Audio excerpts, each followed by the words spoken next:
आई वडिलांनी प्रेम दिलं, सगळ्या वस्तू दिल्या, पण माझ्या भावाच्या लग्नात झालं माझी भाऊजाई मला मान देत नाही, माझी भाऊजाई मला जेवायला बोलवत नाही, माझी भाऊजाई मला एक्झाम्पल सांगत आहे हां, माझी भाऊजाई मला जेवायला बोलवत नाही, तिच्या आई वडिलांना बोलवते, तिच्या आई वडिलांना मान दिला जातो, पण मला ती बोलवत नाही, मला कधी दिवाळीला साडी घेत नाही, माझ्याशी कधी व्यवस्थित वागत नाही, हे भाऊजाईविषयी आपण बोलतो, जजमेंट झालं हां.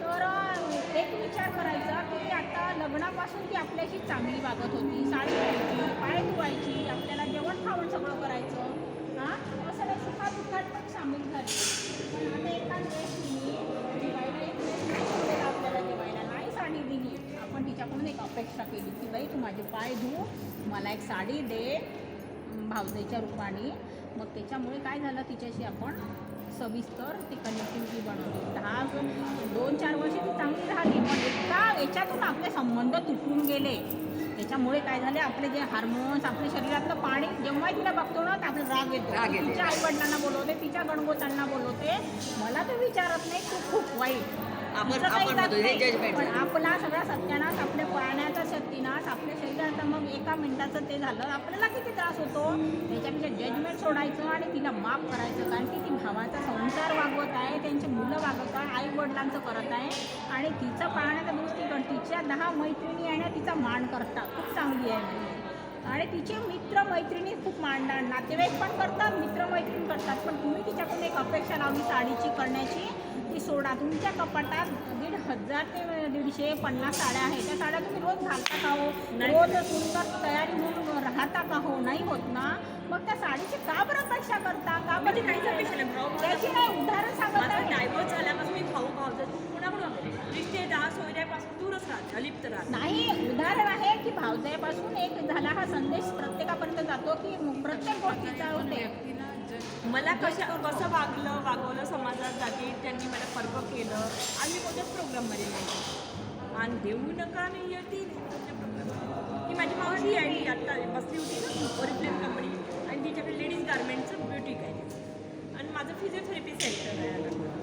ऐकून घ्या, आपण विषय काय काढलेला आहे की आपण दुसऱ्याकडून अपेक्षा केली तर आपल्याला किती त्रास होत आहे, आपल्याला चांगलं देवाणी बनवलेलं आहे, महालक्ष्मी कशी सुजून सवरून तयार आहे, काळातले घातले किती सुंदर आहे, गळ्यात आहे, हातात आहे, साडी आहे, तिला असं बघतो का हो असं हाडवं सोड केलेलं, मग तुम्ही पण एक मुलाला जन्म दिलेला, तुम्ही किती सुंदर आहे, तुम्ही पण एक महालक्ष्मी आहे, रोज आंघोळ करा, सजा सवरा, तुम्हाला लोक काय म्हणतात बघायचं नाही, आपण कसं सांगतोय ज्ञानाचा शृंगार करा, बाहेर सौंदर्याला काय अर्थ नाही, मग कसं आहे तुमच्या बाहेरचा स्वतःवर लक्ष द्या, आणि आज आपण लग्न करतो, नवरा म्हणून म्हणून नवऱ्याकडून बऱ्याच अपेक्षा करतो आपण, नवऱ्याने बायका पण अपेक्षा करतात, हो जेव्हा आपण एखाद्या व्यक्तीशी लग्न करतो ना, ऐकून घ्या, लग्न करतो ना तर त्या व्यक्तीने तुम्हाला संसार सुख दिलेले आहे, त्या व्यक्तीने तुम्हाला मूल दिलेलं आहे, हा तुम्हाला भगवंताने चौका बनवला असता, आणि रोडवर तुमच्या आईवडील किती चांगलं असतं तर टाकलं असतं तर किती सुंदर आहे, तुम्ही बघितलं असतं, मग तिच्या विचार करता मग मला त्या नवऱ्याचे नेहमी धन्यवाद करायला पाहिजे की त्याच्यामुळे मला संसार सुख मिळालेला आहे, सेक्स म्हणतात तर सेक्स तो आवडते, पण सेक्स नाही, मी संसार सुख म्हणते, संसार सुख दिलेला आहे, तुम्हाला मुलं प्राप्ती दिलेला आहे, तुमचा तो वेडेपणा त्यांनी सहन केलेला आहे, ठीक आपण वेळे राहतो, त्याला राग आला की बोलत नाही, त्याला हे करत नाही, तर त्या वेडेपणा तो सहन करतो, आणि तरी त्याला तुम्ही नाकारता, त्यांनी असं नाही केलं तसं नाही, त्यांनी पण आपल्याकडून अपेक्षा केली ना, तुम्ही एक दुसऱ्या बाईसारख्या शेजारी बाईसारख्या चांगलं राहते का, शेजारीने एक दिवस वाटीभर भाजी दिली त्याला आवडते, कारण की ती पुन्हा मिळत नाही, तुम्ही घरात राहता तर पुन्हा दिसतात, तर पाहण्याचा दृष्टिकोन थोडासा बदला, जीवन एकदम चांगलं बनते, असं आहे, पॉझिटिव्ह विचार मी सगळं जीवन बदलते, आणि मी पण सगळं खूप मला यायचं असं मी पण त्याच्यातून गेली आणि स्वतःवर काम केलेलं आहे, प्रत्येक जण त्या सिच्युएशन मधून जाते, सिच्युएशन मी पण गेली आहे याच्यामध्ये, डायव्हर्स झालं, नवऱ्यासोबत पडले, मला म्हणे घरचेच कामाला बाहेरचीच जाणं खूप बंधनात टाकले तुम्हाला, अगं तू किती सुंदर आहे, तुझ्यामध्ये गुण आहे पार्लरचा, आज माझा मेकअप जर केलं ना तर मी 16 वर्षाची तुम्हाला म्हणून देत होतं, तुला काय पाहिजे, स्वतःवर प्रेम करायला शिक, आणि जीवनात तुला पाहिजे ना जीवनसाथी तू माग त्या भगवंताला तो देईल तुला, अरे मन एकदम कोमळ आहे, प्रेमळ आहे, सगळ्यांसाठी जीव लावते, मग स्वतःला प्रेम करण्यास का बरं तू नाकारते, स्वतः स्वतःला जोपर्यंत प्रेम करत नाही तोपर्यंत दुसरे प्रेम करणार नाही. म्हटलंय आपल्या लग्नाची हां. हे बघा, स्वतःवर प्रेम नाही करत आपण दुसऱ्यावरही करू करू शकतो. शकत नाही. जेव्हा तुम्ही स्वतःवर प्रेम करता तेव्हा दुसऱ्यावर प्रेम अरे करता. इथे सगळे सिम्पल सोबत राहते. पाहायला कोणता मेकअप करतात? नाही. आपला मेकअप सुद्धा नाही करत. आयफोन तर लावतो ना सतत मेकअप सुद्धा नाही करत. आउटपॉलिश नाही लावत. आणि पहिले एवढी तुला माहिती आहे ना पार्लरची स्पेशालिस्ट चंद्रपूर मधलं पार्लरही चालवते आणि किती साधी सिंपल राहते. मला इथं साधा सिंपल आवडला म्हणून तर मी तुला बोलते हक करते ये माझ्या ऍक्च्युली नॅचरल मेकअपच चांगला असते. बाहेरचा मेकअप 4 दिवसांनी चालतो.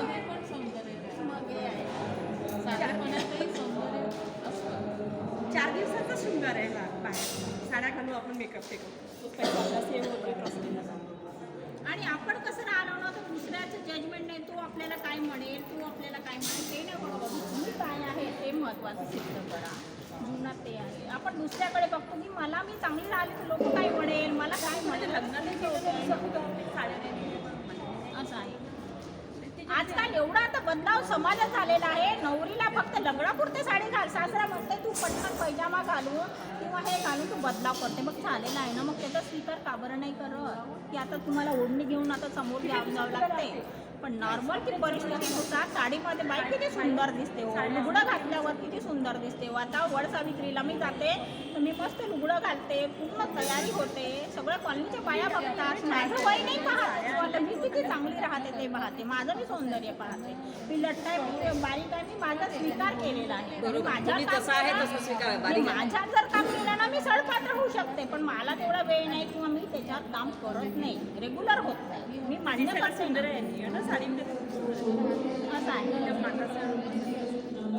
आणि समोरचा श्रेष्ठ आणि मी नाही. त्याच्याकडे खूप गुण आहे आणि माझ्याकडे नाही. और तुमच्याकडे पण गुण आहे. तुम्ही त्याला परतावा बस ध्यानाद्वारेच परत असं आहे. त्यांचं ध्यान चांगलं लागते इकडे पाहते ना. आणि हे एका दिवसाचं नाही आहे. प्रत्येक श्वासाला प्रत्येक क्षणाला मी पहिले जजमेंट करायची ही बाई ही चांगली आहे. आता ते सोडलं आहे. स्वतः पण आपण ध्यानात engagement करणं कमी होते. आणि गुरुजी म्हणजे संकट जैसा शरीर बन. जितना वो खुद के लिए करेंगे ना मोदी लेके भी दवाई ऑटोमॅटिक माहित आहे का तुम्ही जिथे दुखलं म्हटलं ना तिथे ती ऊर्जा जाते. नेहमी बोलायचं माझे टोंगळे दुखते ना हो. आता टोंगळ्याचा मला त्रास झाला होता फाटीचा त्रास ना. होता. एकदा हे झालं तर मी 15 दिवसात त्याला बोलली. टोंगळ्यासाठी काय म्हटलं अरे बेटा बोले तू मेरे साथ खड़ा रहा इतने दिन चला लेकिन उसका नाम रखा. हाँ मैंने उसका नाम यहाँ पे लक्ष्मी यहाँ पे कुबेर. पहले दिन ना पहले पुराने जमाने में नाम रखने की बहुत कला कि भाई राम रखेंगे नाही हे लक्ष्मण कसे रखेंगे. आपले 4 वर्ड्स नाही का I am sorry please forgive me thank you आहे. आपण कधी त्या याच्यावर इतकं आपल्याला त्यांनी All हे is केलं well. सहकार्य केलं तर आपल्याला आपण कधी त्याच्यावर प्रेम करतो का नाही केलं. शरीरातला सगळा पार्ट आणि पार्ट प्रेम करण्यासारखं आहे. मग सकाळी उठल्यावर हे बघा सकाळी उठल्यावर तुम्ही स्वतः जिवंत आहे म्हणून गर्व केला. आता एका मिनिटात की नाही कोणी सटकलेलं आहे वर. हा एका मिनिटात कोणी सटकलेलं आहे. आपण जिवंत आहे. मी स्वतः उठल्यावर म्हणते तेजस्विनी तू सकाळी उठली जिवंत आहे. तुझ्या डोक्याला प्रेम कर. तुझ्या डोळ्याला प्रेम कर. दाताला कर. कानाला कर. ऐकू येत आहे. डोळ्यांनी दिसत आहे Thank you for the कोणाचं gift for healthy brain. Thank you for the gift for healthy hair. सर्व म्हणजे नाही का हे मॅजिक बुकचंही आहे. आता आम्ही प्रत्येक हे करतो ना त्याच्या आणि हे होपो नको टेक्निक आहे 4 वर्ड्स नाही का I am sorry please forgive me All is thank you well. I love All is thank you I well. Love all is well. नाही पहिले सुरुवातीला झोपून होपो नको प्रेयर आहे. नको नको प्रेयर आहे. छान. हातातूनच सर्व एक मिनिट का बोलतोय हातातून